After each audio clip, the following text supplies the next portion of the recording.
So, okay, for those of you who don't know Lele Farley by now, he's a big friend of the show. He's a fantastic guy. He's a comedian. Okay. Funny dude. Friend of the show. And he's also one of the few foreigners who I can say is better at speaking Chinese than most Chinese people. Yeah, he's so fluent. Yes. You know, he's one of those guys, and, you know, I say that and people might say, nah, no, I mean it. You know, when somebody dedicates so much time into studying a language and they learn all the ins and outs, it's like if a Chinese person learns English so well, they know all the grammar rules. And they come to me and they're like, oh, did you know what? That's not ridiculous when you say it's better than like Chinese, but it's like if somebody is a professor of something. Yeah. Even if you're, I don't know, let's just say like your mom was a pottery expert, right? Mm-hmm. A pottery professor knows more than you do just because your mom was a pottery expert. Yeah, I mean, the whole point is like somebody could come to me and tell me about advanced prepositions or whatever. Sure.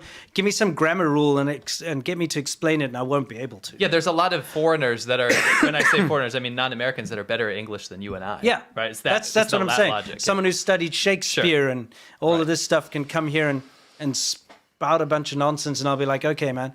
He's one of those guys. So he used to be big in China. Yes. Okay. He used to go and do these huge things, part of the New Year Gala and stuff, right? Because of his proficiency in Chinese.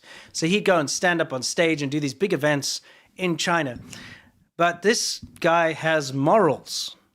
Okay. He does. Which a lot of people that get involved in the whole China sphere don't. Yeah.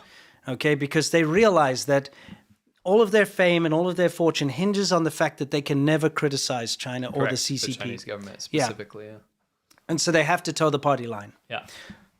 This guy's awesome. He has his own moral compass, and he said no. And he made a decision that he was just going to follow his heart and do the right thing. And so now he's very vocal about speaking up against the CCP.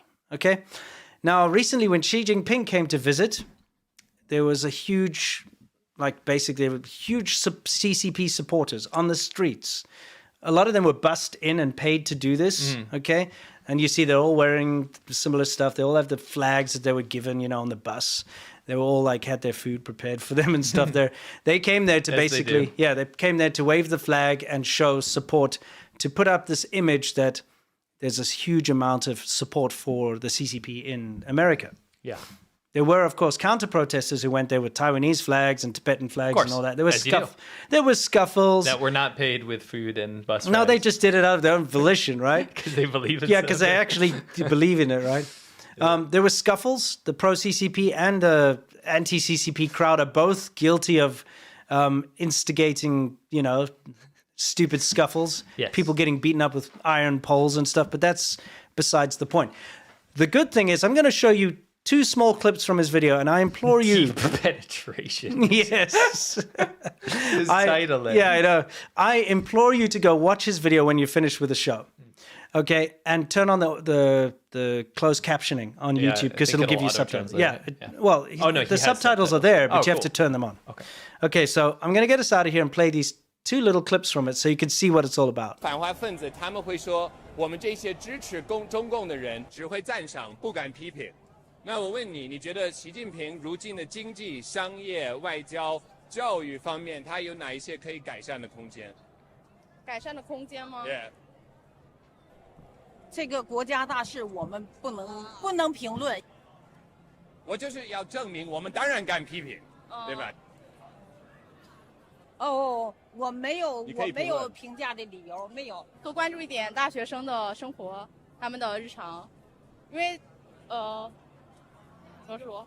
你有这个权利，但是你没有理由，对吧？没有这个理由，也没这个权利。你有这个权利啊！你在美国呀。现在习近平在中国改革的很好。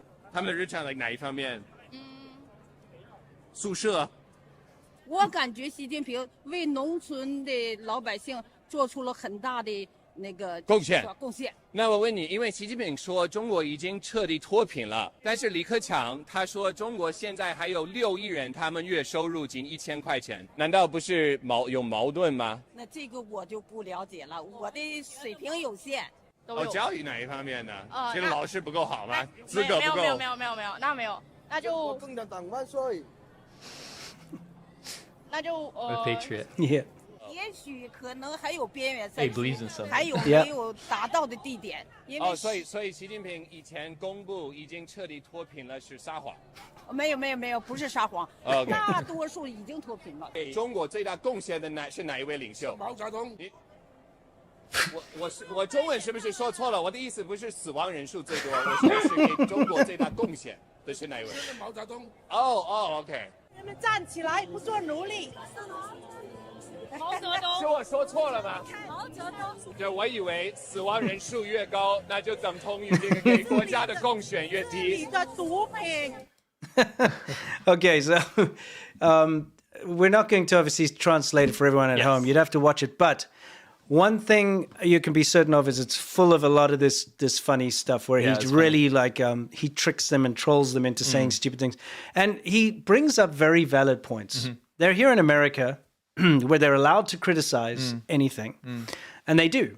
And they criticize everything about America, everything about Taiwan.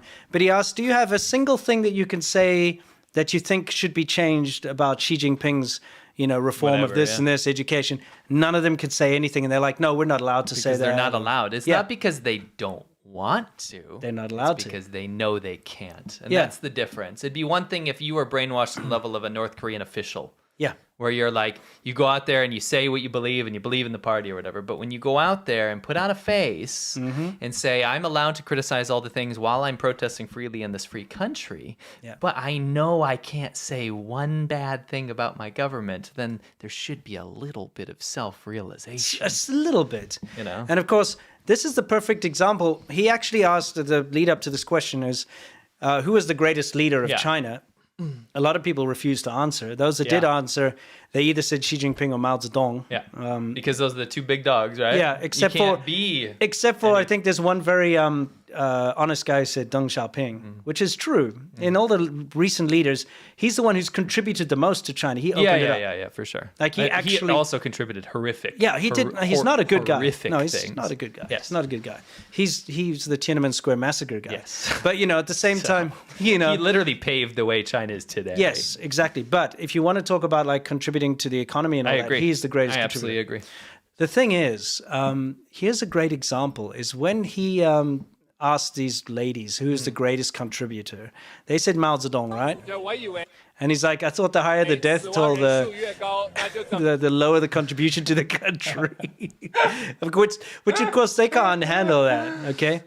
So what is the response? It's like, there are drugs here, right? So instead of being able to Whataboutism. talk about the problems China maybe faces or anything immediately, but America has a drug problem. And you'll find this when you try to discuss anything related to China with nationalists online or otherwise. When you want to talk about real problems in China, and they're real, they're not made up or fake. You're just like, hey, let's talk about this issue in China. Immediately they'll be like, America has homeless people and drugs. Yeah. Or America has gun violence. They will just whataboutism straight away. And you go, and? Yeah, so what? Did anyone say they don't? That's not what we're talking about, right? And this over here is a real-life example of that whataboutism happening in real time, Yes. But please, if you want to see more, because there's a lot more to that video, that's just a small segment of it, please go and take a look at his channel. It's linked below. Watch that video after the show. And maybe leave a comment saying the China show sent me. There they go. There they go. It's like a herding cattle or something. There is a trend right now in China called the Dozier Challenge. No. Slide whistles. Yeah. Why?